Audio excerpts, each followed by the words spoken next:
Good afternoon, Hexico. I think it's time that we have a very difficult talk that many of us have been avoiding. But don't worry, though. I'm not talking about like one of those dad lectures that you probably dread hearing about. In fact, what I want to share with you tonight is something that should bring you immense hope. But I got to give you a fair warning here. In fact, I'm a very angry person, but not for the reason you might think. See, I'm not mad that Hex and PulseChain are down 99%. No. Now, what has me so displeased is all the bearish sentiment and the bear posting I see even in our own community. We're all crying like little children being told they need to go to bed earlier on a school night. But more importantly, I'm disappointed because of what this bearish sentiment really tells me. And it tells me that it's not that the coins are doomed. It's not that they're uniquely cursed with red candles forever. What it tells me is that many crypto people are lacking some very important investment literacy. Because when you have investment literacy about what's going on right now in the macro investment world, if you knew how and understood what was going on there, you would not be bear posting right now. And that is the subject of my little TED talk tonight. I like to call it, "Hey Hexico, shut up with the bearish attitudes. We're not missing out on a thing." In 15 minutes from now, you will no longer be bearish about your bags, because what I want to share with you tonight is going to give you a lot more hope. I keep seeing all these posts on Twitter that I'm finding just so incredibly annoying. Posts like, "Oh, the bull market is over," or "Oh, there's just way too many coins saturating the market." Or my favorites, "Oh, Richard needs to stream again or else we'll never go up ever again if he never shows his face." Let me tackle each one of these pieces of extreme foolishness and FUD one by one. First thing is, the crypto bull market never even got started. We haven't had it yet. You haven't missed a thing. Now, sure, Bitcoin made a new high, but it didn't even do a 2x over the previous high. So has it really done anything at all? Far from what it's capable of. And all it comes down to is just literacy with economics and what's going on in the overall investment world. And I hate to say it, but many people in crypto are lacking both. Now, who am I to say this? I worked in TradFi for 15 years. And for 5 of those miserable 15 years, I was a bond broker. And one bond that everybody in the world pays attention to is the 10-year treasury, specifically its yield. Now, for those of you who didn't flunk economics, this number is very important because when it's high, it means investors can park their money in boring old bonds and get a decent return without risking their life savings in a meme coin named after Elon's dog. And guess where it's at right now? Where it's been for the last 3 years. Currently, the 10-year treasury is over 4.3%. You can make a guaranteed 4.3% right now without taking on any risk. Treasuries are considered guaranteed investments, not because they're invincible, but because if the treasury defaults, well, then the whole world just ends. Your money would be like the last thing on your mind in that apocalypse scenario. So when we have treasuries above 4%, what do you think the institutions are doing? What do you think the normies are doing? Well, I can tell you what they're not doing. They're not doing any assets that have a lot of volatility and risk, namely crypto. No one is interested in crypto right now that wasn't interested in it before from the previous cycle. So when treasury yields are high, risk-on assets do poorly, and history proves it. And I want to show you some charts that prove that. So I hope that you can see my screen here. Got a chart going that shows the S&P 500 versus the 10-year treasury yield. All right, S&P, that's risk on. 10-year treasury yield, that's risk off. And I'm sure there's some hater out there that is going to say, "But that doesn't look perfectly inversely correlated." Yeah, but that's because these two inversely correlated events don't occur within seconds of each other. First, the treasury yield has to go up. Then the investing public sells their stocks, pushing those prices down and then cramming the sales proceeds into the treasury bonds, pushing the bond prices up and pushing the yields down, making bonds unattractive again. So they go back into stocks. It is a seesaw. It's just and everything happening at the same time. It doesn't happen in minutes. It takes months, often even years.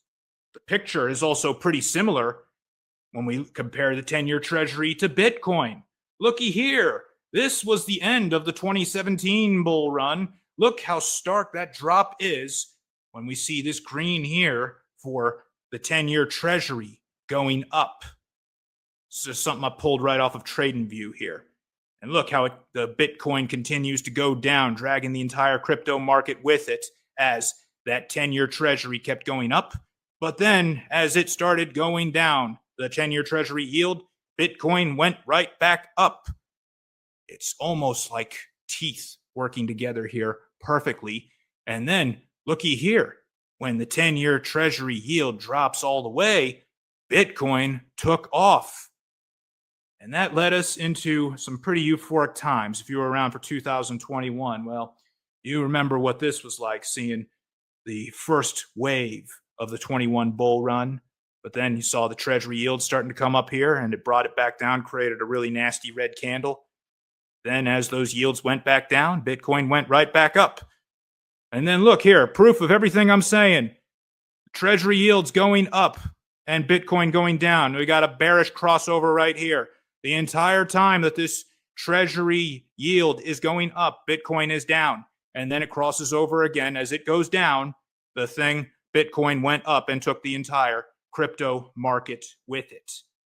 And you might say, but Cairo, wait.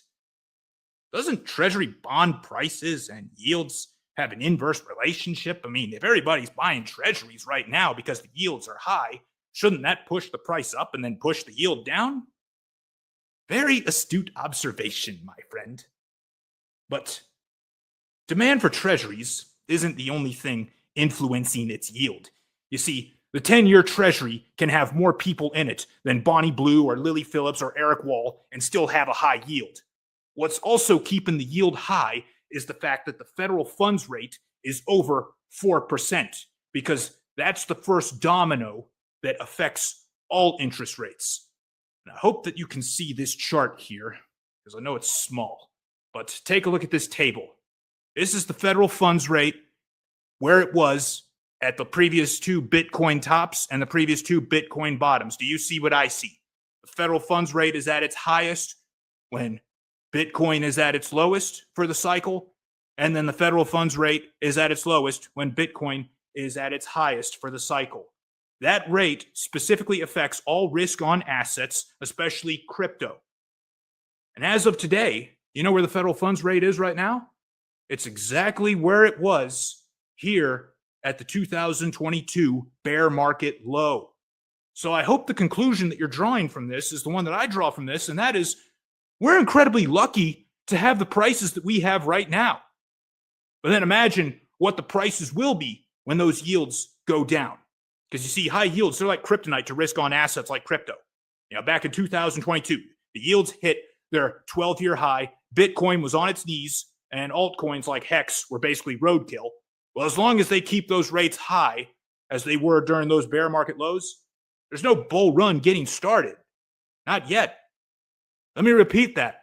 There will not be any bull run for any risk on asset until the federal funds rate and the 10-year treasury come down, and I mean down lower than they were during the bottom of the bear market.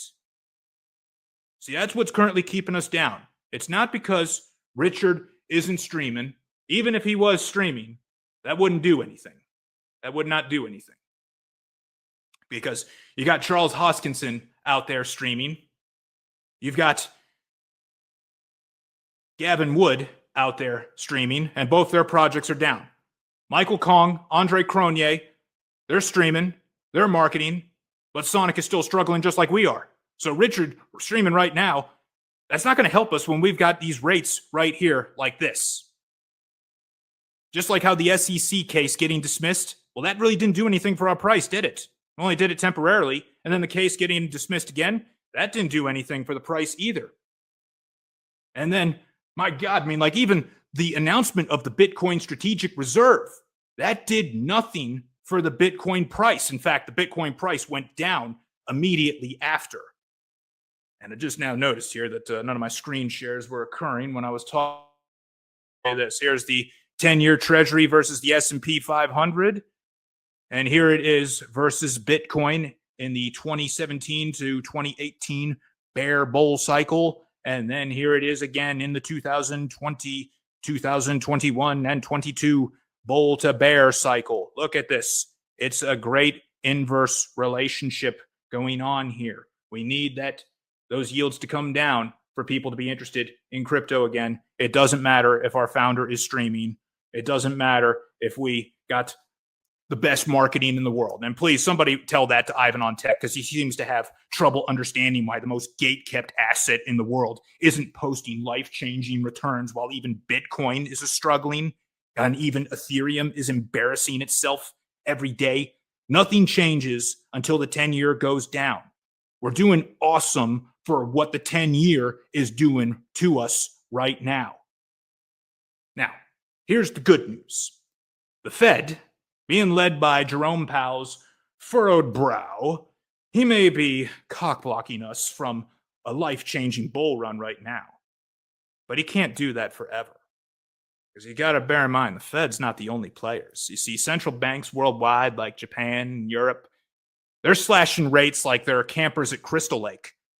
And this sets up a very juicy arbitrage trade that many investors and institutions are going to take advantage of. It goes like this. You borrow cheap money from those foreign banks, financed at, 3.5%, whatever they cut the rate to, and then you park it in a guaranteed super safe 10-year treasury for 4.3%, and you pocket the difference. That's free money, and every hedge fund with a pulse is going to be doing that. You know that they do this because that's how the Japanese carry trade works. Remember that thing that almost wrecked the markets back in August? Yeah, a lot of people do that, and they're going to be doing it again when you got lower interest rates being offered by central banks overseas, while Jerome Powell over here insists that the rates stay high. So then all that demand from these carry trades will push treasury prices up, and that will push the yields down. And even Jay Powell, if he doesn't want to cut the rates, the market will do it for him. So when investors can no longer make good returns on safe bets like treasuries, they have to venture out into risk-on assets, and crypto, being a risk-on asset with a history of asymmetric returns and selling for deeply discounted prices, will attract that fresh new investor money. So I hope that you understand the reason the PulseChain ecosystem is down right now is not because we suck. I mean, we're being ranked 5th on Deck Screener time and time again. It's clear we don't suck. It's because no one is paying attention to crypto right now in general. There's no new money coming in because nobody is looking our way yet. And that's because they don't have to. They can make easy money elsewhere. Now, of course, some hater out there is going to say, but we're down 99% and Bitcoin is near 100K again, so we're missing out. Oh, yes. Yes. Had you bought the Bitcoin bottom, you'd be up, 5x now, so your $10,000 is now $50,000, and voila, you can buy a car again. Oh, color me joyful with those gains, and I'm just so envious. But hasn't this been the case for nearly every bull run? Bitcoin pops first, and then everything else follows later and follows a lot harder, pops harder. Now, Hex and PulseChain may be down bad, but we're not the only ones. I don't have the time to show you right now because I'm running out of time here, but I tell you to do this here. Go to Coin Market Cap and then turn on this one little indicator that says % down from all-time high. But then brace yourself because you're about to see something more red than the bathroom at the Bates Motel. When you're on that ranking page, page 1, and you turn on that indicator, you're going to see everything else is in pretty bad condition too. Now, I'll tell you how bad those conditions are. 90% of the front page is down at least 40% from all-time highs. 80% of the front page is down over 50% from all-time highs, but 25%, 1 in 4 on page 1 of Coin Market Cap, is down 90% or more. So please tell me why you think Hex and PulseChain are uniquely doomed, because it looks to me like they're just right in line with the rest of the market. And you look outside the top 100, you'll see even higher percentages of coins that are down 95% or more. Even supposed good projects like Mantra, the RWA darling, that fell really hard recently. Or how about Filecoin? That has every narrative in the world going for it about constantly pushing it, but still that thing is down 99%. So the thinking that we're fundamentally doomed because we're down 99%, we're just right in line with everybody else. Now here's the fun bit. Altcoins like these, they don't just recover. They go the full rocket ship when the market flips. If you remember Shiba Inu and Dogecoin last cycle, those furry-faced, pointless jokes of a coin, they were down deep in the dumps before mooning harder than a prankster at a werewolf convention.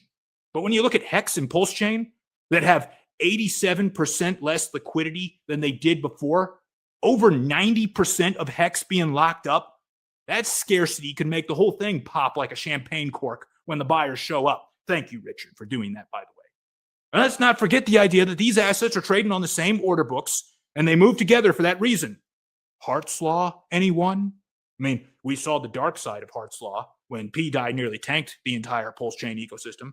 But rewind the clock back to March 2024 when we saw it going the right way, when we saw the good side of Hart's Law. Bitcoin hit its first new all-time high of this cycle in March 2024.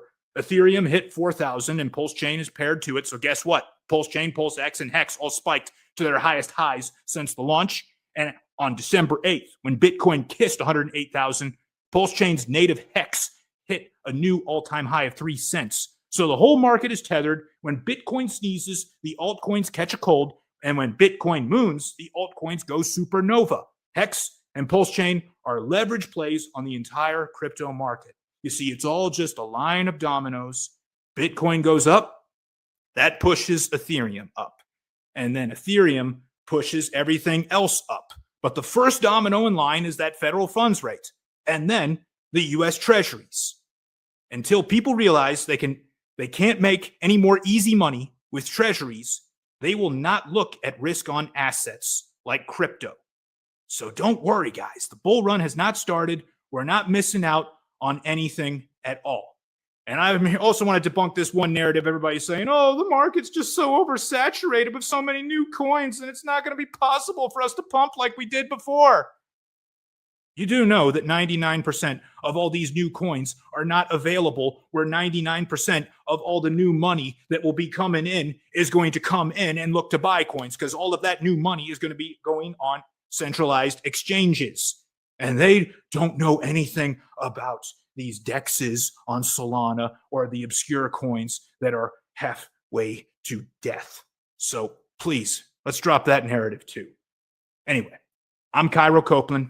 Follow me on Twitter at reinventideal or check out my website, reinventideal.com. Thank you.